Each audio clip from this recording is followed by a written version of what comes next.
Welcome back to Evolving Waves, where we ride the tides of adversity to reach the shores of success. I'm your host, Neil Schulman, and I am thrilled to be joined by Megan Brown, a woman that I was going to call an entrepreneur in this introduction, but she corrected me, said that she likes to refer to herself as an intrapreneur, so that's what we'll go with today. And we'll get into what that means in a little bit, but just for now, to get the episode kicked off, you should know that Megan is a dynamic individual who overcame quite a bit of adversity in her life to get to where she is today. And so much so, in fact, that we cannot possibly condense everything about her story into just one show. So we're going to have to make it 3 shows. We're going to have to make it a mini series because there's just so much here. And today we're going to kick off that mini series, if you will, with part 1, which is going to get into her childhood and the early challenges.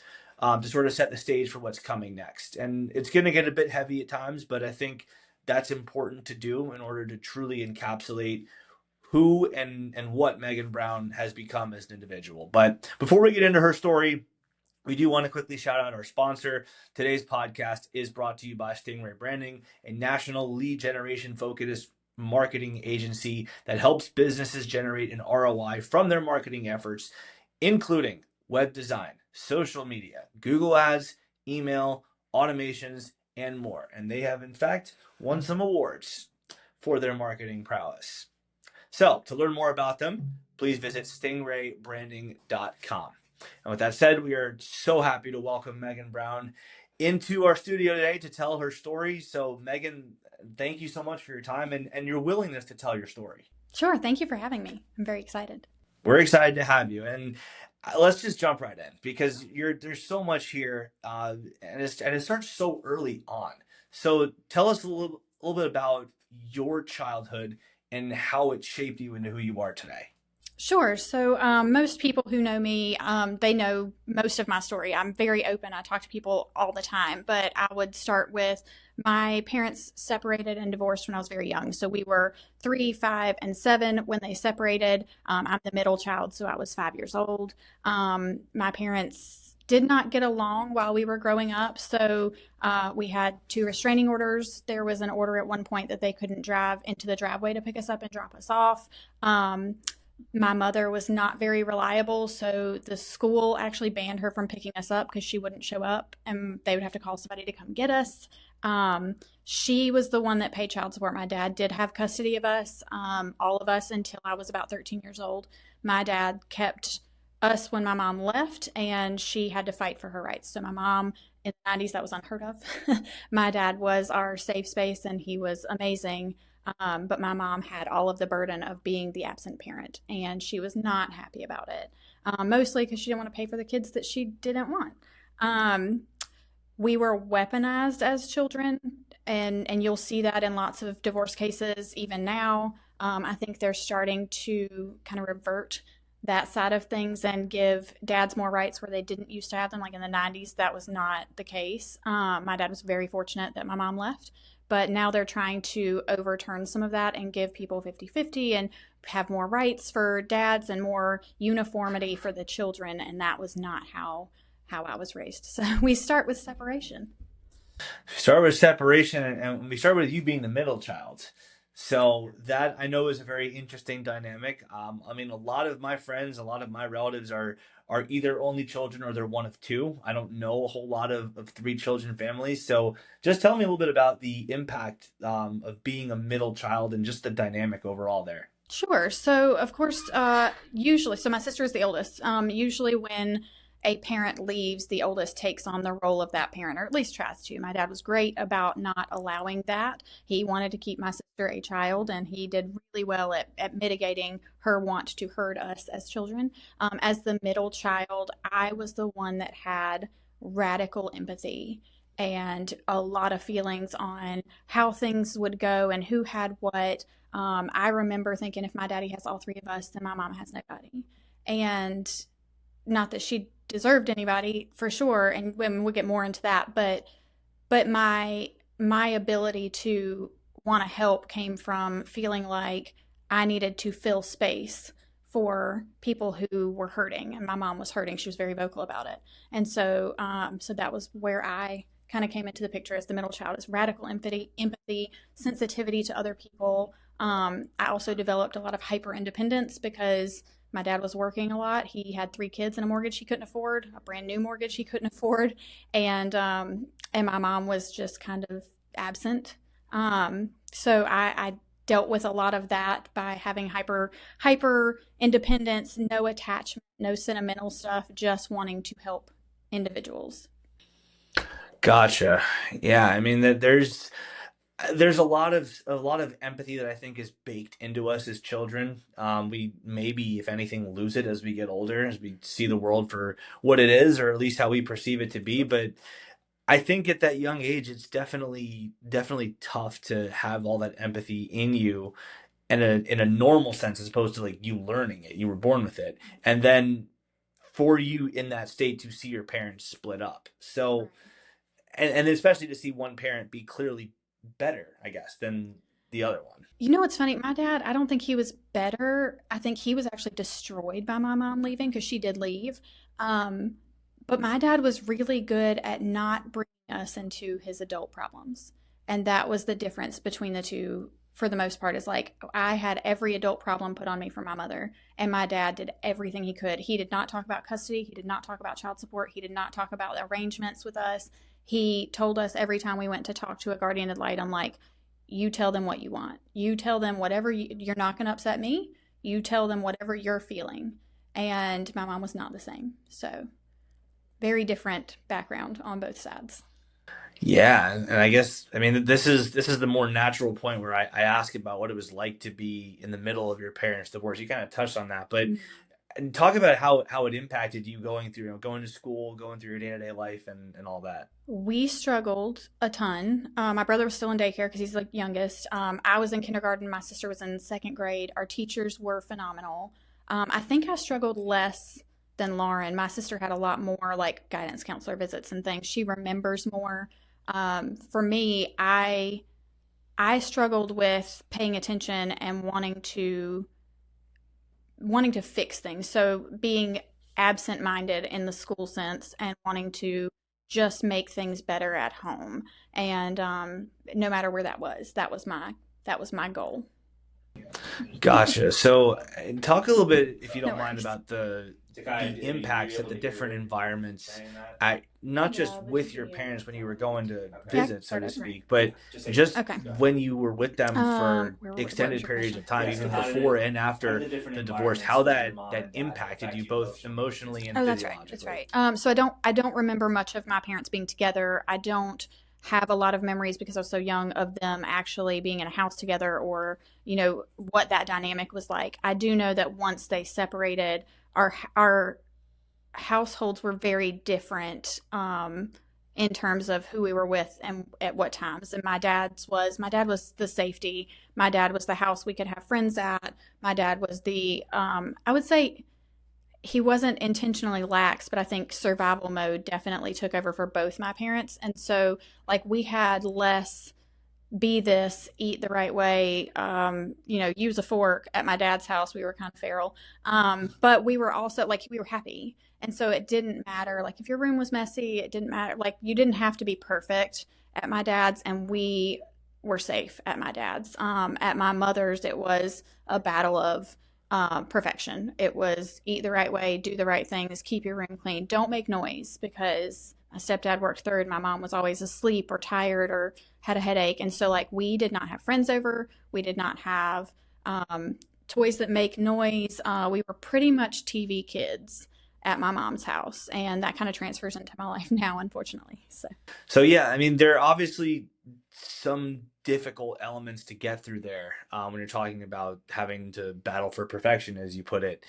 It does, though, sound like at least there was some empathy and some effort on your mom's part in terms of making you eat right. Like there are health benefits to eating right. I mean, I guess there are good habits that are derived from keeping a clean room as opposed to like living like a slob. So, do you attribute any of your positive traits today to living with your mother, or do you attribute them all just from trial and error? No, I actually, so it's funny because the few things that I will attribute to my mother are I am very clean, and we spent lots of time cleaning at my mom's house. I am very clean, and I appreciate that aspect of things. And I also learned my mom spent a lot of time chasing a someone to support her, someone to um, take care of her, and I learned very early that what that looks like is control and negativity. And so I am when I tell you hyper independence is one of my worst traits, probably, but one of my best. Like, I did everything I could to own my own stuff and have my own things and not,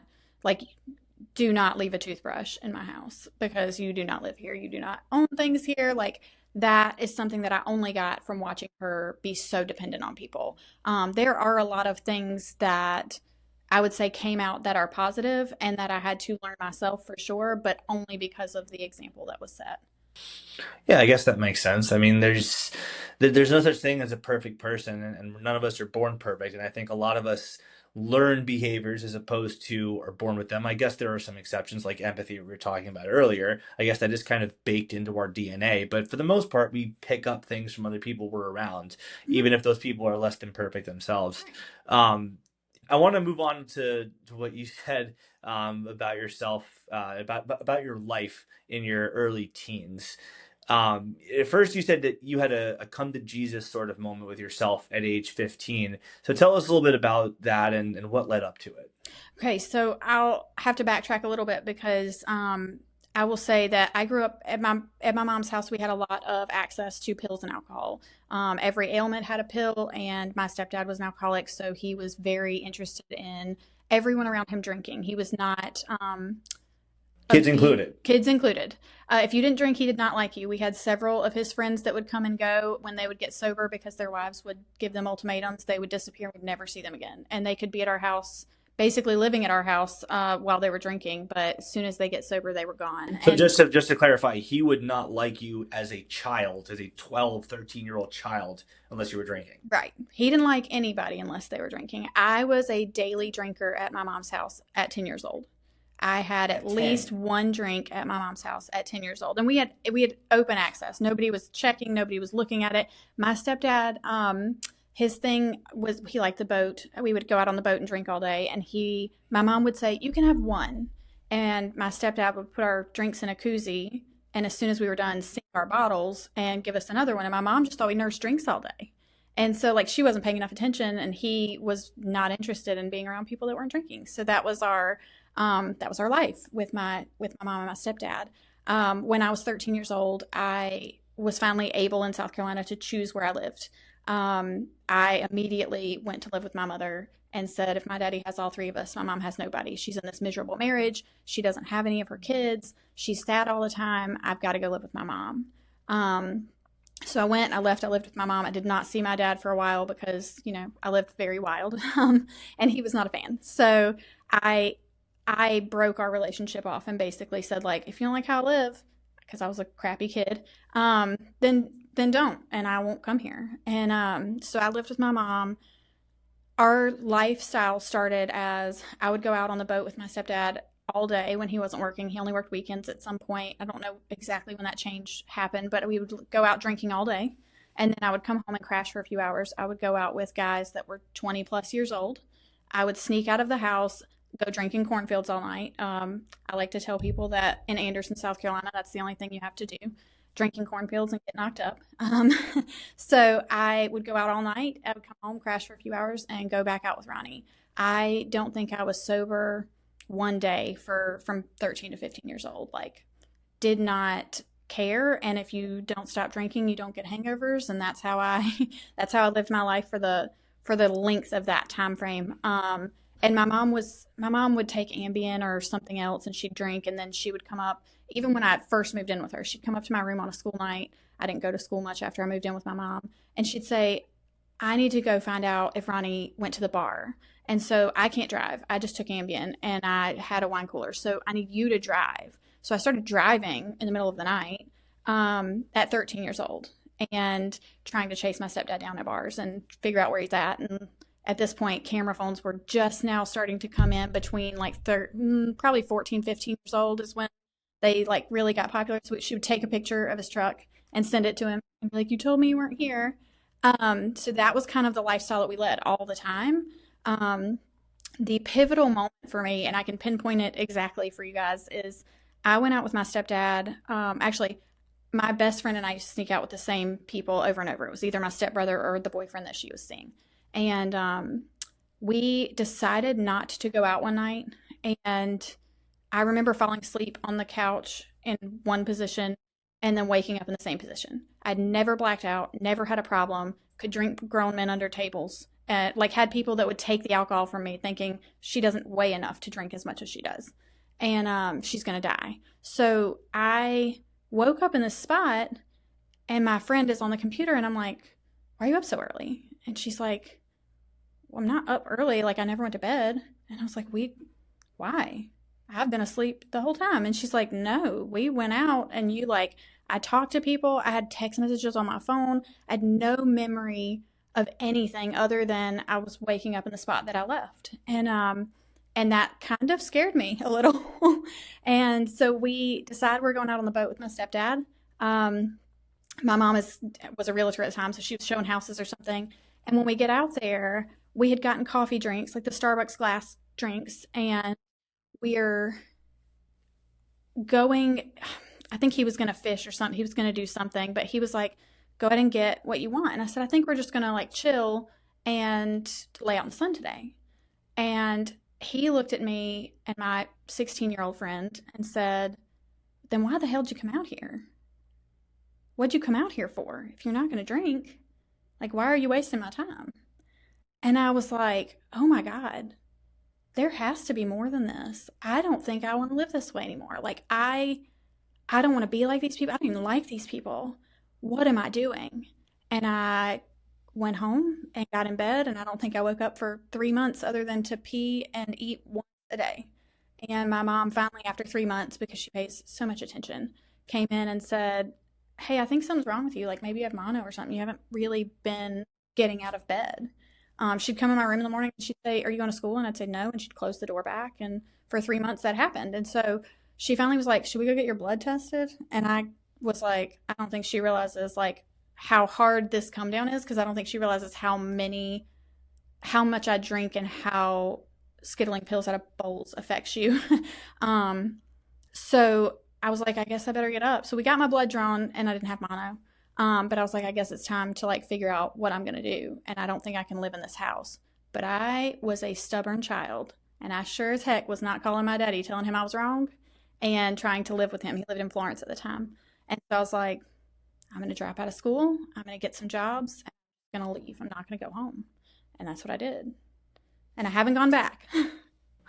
Yeah, I mean, I warned you all at the start we were going to get heavy. Yeah, I mean, all right. So I host a few different podcasts. Part of my duties here at Stingray, with Evolving Waves being one of them. And part of my growth in that aspect is to learn how to do research and talk to people off camera, so you can kind of get an idea for what's coming. And I like to think I do a decent job of that. I knew this was going to get intense. The part about going, I have so many follow-ups as a result of what you just said, but the first one that comes to mind is you're talking about going to cornfields as a 12, 13-year-old with 20-year-old guys. Oh, yeah. That's illegal. I'm very fortunate that at that point nothing happened to me. My best friend was 16 years old dating a 20-year-old, and the other one was my stepbrother and his friends. And so like we did go out, and and I do need to preface this. My stepdad was also not physically abusive to us. My stepdad liked people that drank. He did not want me drunk to do things to me. That is not how that worked. He just wanted you to, he was a miserable human if he wasn't drunk. And I mean, like, could not live in the same house with him, miserable human when he was sober. When he was drunk, he was the greatest guy in the world. But he was never physically abusive to me or my siblings. It's just one of those weird things that people have quirks, and that was his. My stepdad very, very vividly remember that he carried a cooler of beer in the back of his truck. If he had to work, he would, as soon as he got off, pop a top and drive home with it. He was caught so many times just drinking and driving, but never had DUIs because all the cops knew him. I actually had One of his cousins was a state trooper. My first year driving, I got 23 speeding tickets, and I never paid one of them. Actually, I think I paid one because I didn't want to call him again. I cannot call this man again. But 23 speeding tickets at 16 years old, starting the day I started driving legally by myself. And I'd been driving for years, but I was like, no, don't speed. So, and I still speed a decent amount, but we did not have the legal trouble that we should have had. I was arrested, or not booked or not arrested. The guys that we were out with were arrested a few times for having us out because there was a curfew in Anderson, South Carolina at one point that if you're not family, you can't be out past midnight with underage people. Probably because of us, if I had to guess, I don't know. So they were arrested or detained twice, I believe. We had one guy that was super drunk and fell off the back of the truck and delayed his medical care because he had road rash all over him. Could have died. Delayed his medical care because if they had showed up to the hospital with us, they would have been arrested. So we had to drop us off and then take him to the hospital. Things like that should change you. They did not. It was the comment of, why did you come out here, that I thought was very odd. And that's what made me go, I don't think I'm going to do this anymore. Yeah, I mean, I'm honestly really impressed that that's what did it because I would, as someone who did not live that life, my first inclination would be if the experience with the guy falling off and getting or should have gotten road rash and not wanting to show up to the hospital with you because of the legal troubles, that not doing it for you, yeah. I would have guessed that you never would have figured it out, but right. You did. What was it about that statement that just made something click? I just thought it was so odd and inappropriate for teenage girls. Like I said, he was never physically abusive to us, and it wasn't about he was not a pedophile. It was not that.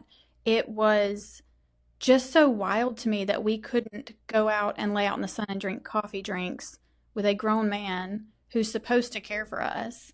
And my best friend basically lived with us. She's my best friend from the time we were 3 years old. And so she'd been through the divorce with us. She'd been through all kinds of things. And so I'm it's not like she was new. It's not like he was showing off. He legitimately just did not want anything to do with somebody who didn't drink. And I thought, one of his friends used to beat his wife horribly.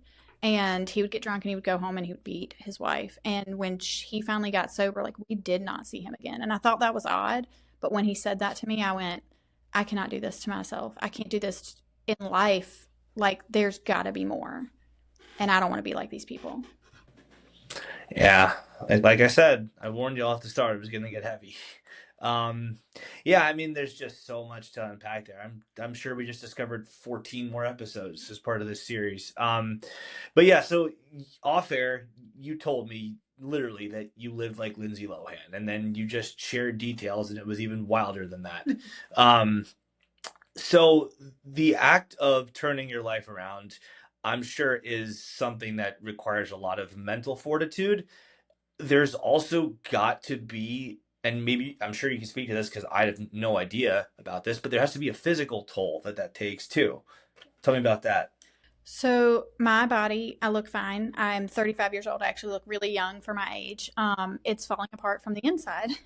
My last surgery, I've had 3 surgeries now, all in my stomach, but damage that has been done based on the things that I've done when I was young. One of them before I had my son, I was going into acute kidney failure, having infections all the time, couldn't pinpoint it. I had an infection that was misdiagnosed for 3 years, and I had stunted growth in my kidney, and probably stunted growth in general because I had lots of drug and alcohol issues at 13 to 15. So my last surgery, she told me I had a bunch of repairs done. She said, you have 2 conditions that affect 1% of women over 80. And I was like, yeah, that tracks. based on how I feel, that also is valid. But I am constantly in pain. I have a lot of scar tissue. I have a lot of fibromyalgia type issues. I feel like, and I tell people this all the time, it's going to make it sound better than it is, but you don't realize how much pain you're in until you have felt the pain melt off your body. And when you do opiates. That's what happens. For some people, not for everyone. So there's people that will tell you like, oh, I had to take pain pills for a surgery and I hated them. I hated the way they made me feel. And I'm like, you did not experience the same thing I did. And so like, you're never going to feel great again because you know what it's like to have pain melt off your body. But there are things that you can do to know that like my life now is better than my life as a junkie, and I'm not going to die on the street, and I'm not going to be homeless, and I can afford the things I want to afford. I can have custody of my child and raise him. So like all of that matters to me more. But it is very, very difficult to navigate chronic pain when you look healthy and young and you're falling apart from the inside. So those are things that I like battle every day and just work through. Gotcha. Yeah. I mean, yeah, it's something that, like you said, with the quote about you have two conditions that affect 1% of women over 80. Yeah. That's a soundbite. We're gonna be highlighting that clip quite a bit in our marketing for this podcast. But so yeah, we'll get into your transition from a child into a parent in the next part of the series. But just for now, we won't give too much away about it. But just how did all of this? How did your upbringing, the surgeries, your relationship with your mother, all of that? How did that shape your parenting style? I do the best that I can every day, which is what anybody can ask for in parenting. But I dive in with my kid to everything he loves. Like Rylan has a little business. It's 3D printing business. He's presented at 1 million cups. He got into dinosaurs at one point. We know everything there is to know about dinosaurs. He was into He's into lizards and reptiles now. We have a lizard. We've had 2 lizards and a tree frog that we caught outside just to study. Like, I make sure that if he tells me he is interested in something, that we go all in and I learn it with him, because that's how you keep kids interested and on track. Because if I told him, like, great, you're into dinosaurs, go read about them, he'd be like, no thanks. So I'm very particular about that. I'm also very open. Rylan has watched me work in sobriety. He goes to board meetings with me. He knows the struggles that people face. He has seen firsthand. My brother has been in and out of jail and in and out of rehabs, currently in rehab in Anderson. He has seen that his whole life. He knows that we talk about drugs and alcohol very regularly. We talk about if he goes to parties, I'm not crazy. I don't think he's going to never drink or try things, but just talk to me about it. Don't drive. I'll have an Uber set up in case he doesn't want to call me. Like, we talk about that now and he's 11. So he's known since he was little, like, this is a problem that we have genetically, your predisposition to substance abuse. And so like we need to be proactive, preparing for what might come, looking for signs if there are some. You could easily be the sober kid at the party. And I used to tell him all the time, I'm like, be the guy behind the camera, not the one riding the bike off the roof into the pool. Like, if you're the film guy, you're usually safe. So we've talked about this for his whole life, and I have only done that because of all the things I went through. I can't save him from everything, and I'm well aware of that. I am the parent who will say, if you tell me where you're going and you're honest about it, then you can go. And because I know he's going to go anyway. So like, I knew that when I was sneaking out of the house, my mom probably wouldn't have cared. She did tell me at one point she wouldn't have cared. But I also didn't want my mom to know anything. Like, I was really, because we didn't have a great relationship, and I felt like the parent all the time. So I was like, she doesn't get to know anything. I don't want him feeling that way. I want him feeling like if I tell my mom, she's going to be cool about it and we're going to talk about it and she's on board, because I'd rather know what party you're going to and be able to find you if I need to than to just find you not in your bed. And essentially, you learned to do this. You picked up this parenting style by what you experienced as a child, and in some aspects, watching your mom not be that way. Right. My mom really thought we were best friends. Like, I led her to believe that a lot because I didn't want to give her all the information. My mom, because she thought she was super cool and she was kind of out of her mind a lot of times anyways, like not really accessible, sleeping, headaches, taking pills and drinking. Like, The results of it living was, like she did. yeah, it was like she thought we were besties. And when she found things out, she'd be like, what? No. Um, So it's one of those things where I want open communication and I don't want him fearing that I will say no to things. So we talk about it and we even talk about like, what do you think the best option is and what's going to benefit you most in life? Like that's how I want him to think about things. I want him to go, if I want to get into Yale and I go to this party and it gets busted and I'm in trouble for underage drinking, I might not get into Yale. So is this benefiting your end goal or is it not? And when he's older, he'll, get more of that. But right now it's more like, his friends are possibly starting to pick up vapes. And I'm like, okay, if you want to sing on Broadway, which he does, my niece does, but I'm like, you don't pick up a vape, right? Like that doesn't benefit the goal. So if your life goal is to do anything, you have to, even at 11, make strides to get to that end goal. And if your goal changes, that's fine too. But make the best decision you can with the information you have. Gotcha. Yeah, and I mean that all makes sense to me. It's kind of the approach my parents took. I think they also knew that they couldn't shield me from everything. I think you've understood that. And also telling a little kid, no, don't do that is not going to improve the odds that they actually don't do that. Right. So I can understand that because my parents have told me the same thing about their parenting approach to me. But you almost didn't get to be a parent. I mean, I think watching or listening to your story now, what you had to go through from ages 12 to 15 or so, it would have seemed very unlikely that you'd ever be a parent. Yeah. And then there was a moment that you described to me in off air that you were on your road to recovery and you almost had a relapse during one of your second surgeries. So talk to us about that as well, if you don't mind. Yeah, Rylan was 18 months old when that happened. So I had my second surgery. I had tubal clamps placed. So before I had Rylan, I was very adamant I didn't want kids. I was not healthy. I didn't feel like I had a good role model for having children. I didn't think I could do it. So I was like, I don't want that. And I had a lot of issues reproductively and with birth controls and things. So I was like, I want my tubes tied to make sure. Well, a month after I had my tubes tied, I found out I was pregnant. It didn't fail. I was pregnant when it happened. One of my issues is radically wild hormones. And so, like, my hormones don't show up the way everybody else's does. You're supposed to show on a test within 10 days of getting pregnant. I was 6 weeks and 3 days my first positive test. So, like, wildly late on a test. So, when I went in for my surgery, they didn't detect that.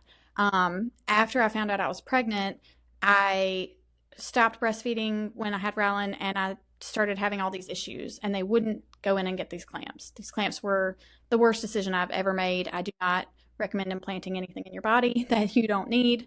You don't know how it will affect you until it's too late. And then there is very little recourse for getting that, taken care of. Insurance doesn't often cover it. It's a lot of work and a lot of money. So I finally when Rylan was about 18 months old, I had my left clamp had dislodged, and which happens a lot when you have implants, they can move in your body. So it fell off the tube and it implanted into my left ovary. And I had been having all these issues, and my doctor kept saying, I don't know what it is. I don't know. I'm sorry. Maybe the baby messed you up. Like, maybe, I don't know. But it's not the clamps. And so I had a miscarriage 2 years, almost 2 years when Rylan was little. And then I had these cysts come up. And I went into the hospital. I thought I was dying. I was like, I haven't had my kidneys checked since Rylan was born. I thought it was fine. Like my kidneys actually corrected when I was pregnant, which is awesome. So I do tell him he saved me. But when they went in to get the cysts that had not ruptured, because I had two on the same ovary, they found out that the clamp had embedded in the ovary and it was necrotic. And so that was part of the issues was I had this massive infection for a long time. And he took the clamps most of my left ovary, and I think he panicked.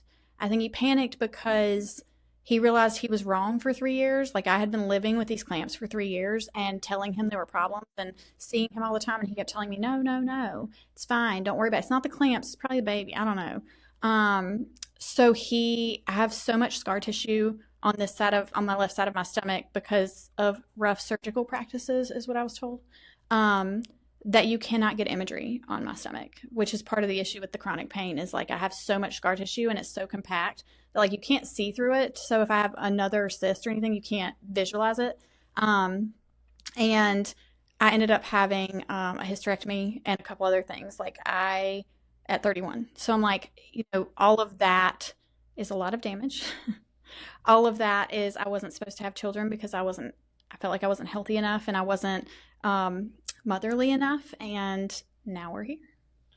That's really heavy. Yeah. I mean, I don't even know how to react to that as a male, but I mean, as a human being, I mean, there's I don't need to have those, I don't need to have ovaries or a uterus or those types of parts to understand that there's a very serious issue here that Right. I think it goes back to the start of the conversation, right? About how we all have empathy baked into us. And it just comes out there that that's incredible that you've gone through all of that. You said two ovarian cysts. You had an issue with the clamps for 3 years, and here you are as the Megan Brown that I know that runs a million cups every Wednesday with Campbell. No one would know any different if they just walked in and heard you speaking for 10 minutes. They'd think nothing's wrong. They think there is just a totally normal childhood that led to this. Right. And I do present like a very healthy person. I look like an athlete. Like I have a build that looks like I'd run every day. And I'm like, no, if I run, it's painful. I do not run.